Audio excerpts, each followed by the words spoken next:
What's up, Camp Men-O-Lan family? Hope you guys are staying safe in these scary times right now. For those of you who don't know me, my name is Will Osowski. I'm the food service director here at Camp Men-O-Lan.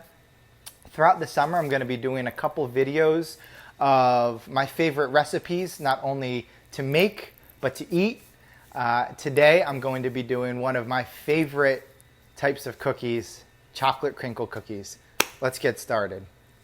For this recipe, we're going to need a half cup of unsweetened cocoa powder, 1 cup of white granulated sugar, 1/4 cup of vegetable oil, 2 large eggs, 2 teaspoons of pure vanilla extract, 1 cup of all-purpose flour, 1 teaspoon of baking powder, a half teaspoon for salt, and powdered sugar for coating.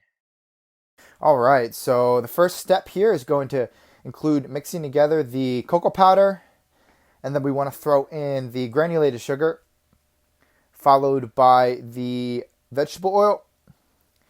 And then we are going to want to mix these 3 ingredients together until it has a nice, moist, and crumbly consistency.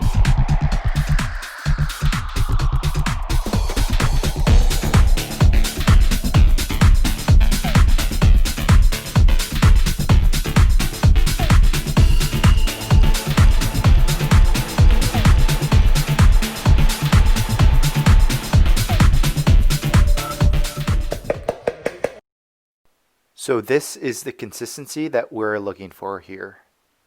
Once our ingredients reach the desired consistency, we're going to throw this bowl to the side and get out a fresh, clean bowl. And then in here, we are going to add together the rest of the dry ingredients. We're going to be adding together the flour, followed by the baking powder. And then we want to top this off with the salt that we have. It was a humid day, so it got stuck to the bowl. And then we want to give this a real good mix together.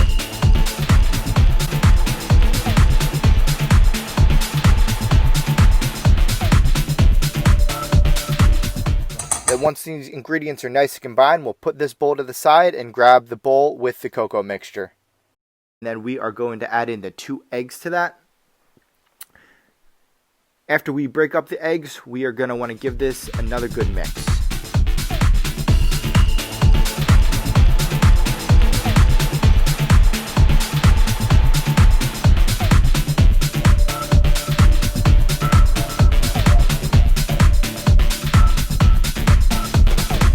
Once the eggs are completely combined with the cocoa mixture, this is the consistency that you want to have.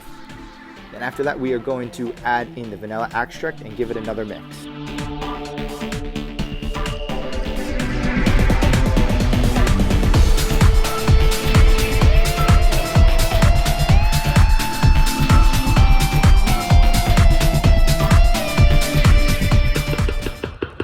Now that the eggs and the vanilla are completely combined with the cocoa mixture, we're going to grab the bowl, the rest of the dry ingredients, and add that in. Now this step is going to take a lot of mixing and it may get a little messy, so just be careful.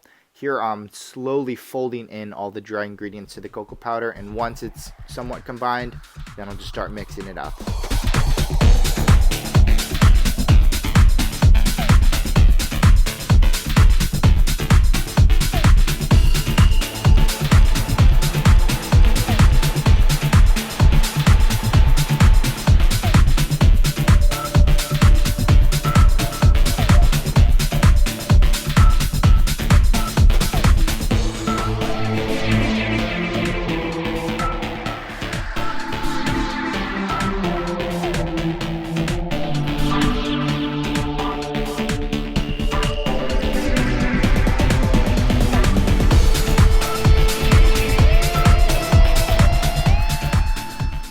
For the last step, we're going to want to get ourselves a clean bowl and give that a good spray with some non-stick spray, and then transfer the dough into the clean bowl.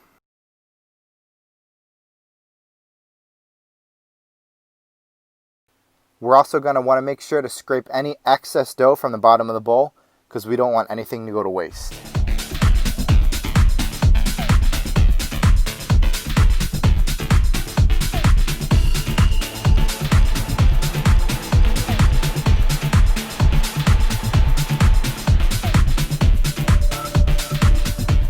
Once the dough is transferred to the new bowl, We're going to get out some plastic wrap, and then we're going to want to wrap this dough up real nice.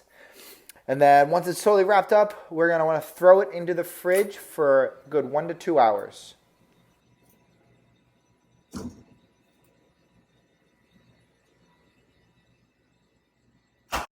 Once we get the dough from the fridge, we're going to start forming the dough into small balls. I like to use an ice cream scoop because it gives it a nice consistent size throughout for all the dough balls. After that, we're going to roll it into our hands to form the actual ball. And then we are going to drop it into the confectionate sugar. Here we want to be very generous with the amount of confectionate sugar we're putting on each dough ball, because the confectionate sugar is what gives the dough the crinkle during the baking process.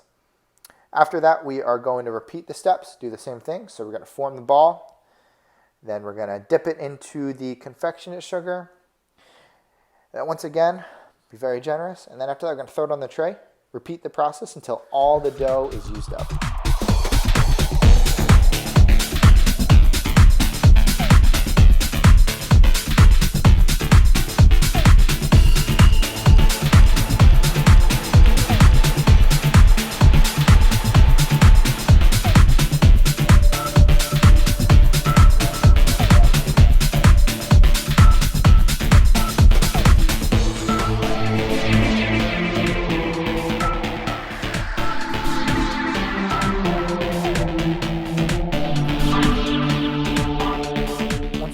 Last ball, we're going to want to evenly space out all the dough on the sheet tray.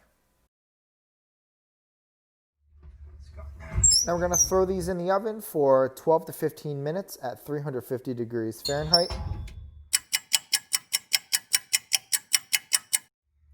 Now that they're done, we're going to pull them out, and we are going to let them rest for a good 10 to 15 minutes before we bite into them. Once the cookies are finished cooling, we're going to take them from the tray that they're on, and we're going to put them onto a nicer platter. By no means is this step necessary. You can eat them as soon as they're done cooling, or you can put them in a container and save them for later. I'm just doing this to make the cookies look a little bit nicer. When moving the cookies from the tray to the platter, I like to use a spatula. I think it's the easiest and least messy way to do so. Now that they're all on the platter, we're going to move the tray out of the way. And now it's time to give them a try. All right, now is the moment of truth. My favorite part of making food. It's time to taste it.